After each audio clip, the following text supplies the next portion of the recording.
출근하지 않는 첫 새해 아침 수고하셨습니다. 공직자의 퇴직 인사에는 늘 이 말이 따라붙는다. 말은 짧지만 그 안에는 수십 년의 출근과 결제 책임과 긴장이 겹겹이 쌓여 있다.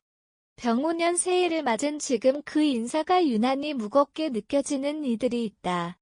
더 이상 부서도 직함도 보고서 마감도 없는 새해를 처음 맞는 퇴공직자들이다. 공직에서의 마지막 하루는 분주하게 지나가지만 그 다음 날 아침은 이상하리만큼 조용하다. 알람은 울리지 않고 휴대전화는 평소보다 늦게 손에 잡힌다. 누군가는 그 고요함에 안도하고 누군가는 그 적막에 당황한다. 평생을 국가 일정에 맞춰 살아온 이들에게 아무 일정도 없는 하루는 자유이자 동시에 낯선 질문이다. 그래서 병오년 새해 인사는 단순한 덕담으로 끝나기 어렵다. 편히 쉬시라는 말보다 이제 무엇을 보고 살아갈 것인가 라는 질문이 먼저 떠오른다. 공직을 내려놓은 뒤에야 비로소 보이는 것들이 있기 때문이다. 공직이 만들어온 삶의 리듬 공직은 개인의 삶을 강하게 규정하는 직업이다. 근무 시간뿐 아니라 사고방식과 언어 인간관계까지도 제도와 규정 안에서 형성된다. 회의에서는 개인의 감정보다 공공의 논리가 우선하고 판단에는 늘 전례와 책임이 따라붙는다. 이런 삶은 안정적이지만 동시에 개인의 욕망과 감각을 뒤로 미루게 만든다.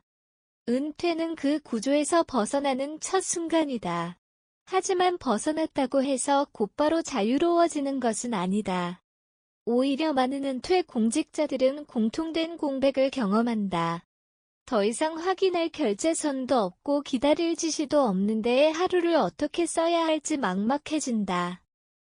이 공백은 실패가 아니라 전환의 신호다.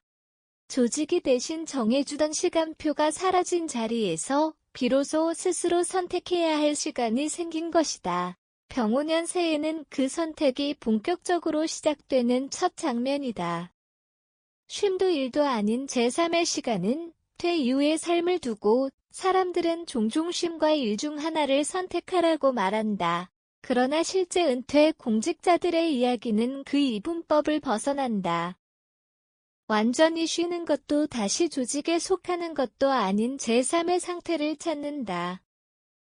지역 사회 활동 후배 멘토링 자원봉사 개인적 배움 등 다양한 방식으로 공직 경험을 재해석한다. 중요한 점은 무엇을 하느냐보다 어떤 태도로 시간을 대하느냐다. 공직에서 익힌 책임감과 절제 공공성은 은퇴와 함께 사라지지 않는다. 다만 그것을 쓰는 무대가 달라질 뿐이다. 또한 은퇴는 자신을 다시 정의하는과 정의기도 하다. 누구의 상급자도 누구의 부하도 아닌 상태에서 나는 어떤 사람인가를 묻게 된다. 이 질문은 불편하지만 동시에 오랜만에 마주하는 솔직한 자기 점검이 된다.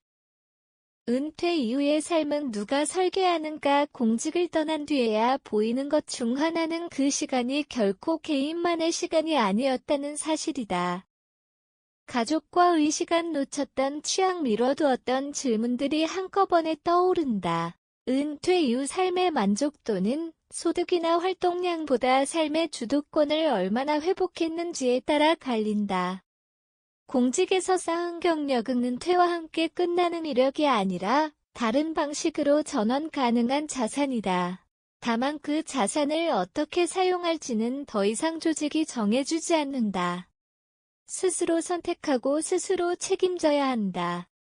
이 점에서 은퇴는 공직 생활보다 오히려 더 높은 자율성과 성숙을 요구한다. 병오년 새해는 그 자율성을 시험하는 첫 해다. 무엇을 하지 않을지보다 무엇을 계속할지를 정하는 해다. 매일 출근하지 않아도 삶에는 여전히 기준이 필요하다. 그 기준이 흔들리지 않을 때 은퇴 이후의 시간은 공허가 아니라 여유가 된다.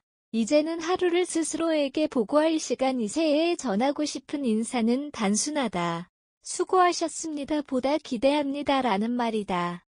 공직을 내려놓았다고 해서 사회적 역할이 끝난 것은 아니다. 오히려 이제는 조직의 이름이 아닌 개인의 이름으로 말하고 선택할 수 있는 시간이 시작됐다.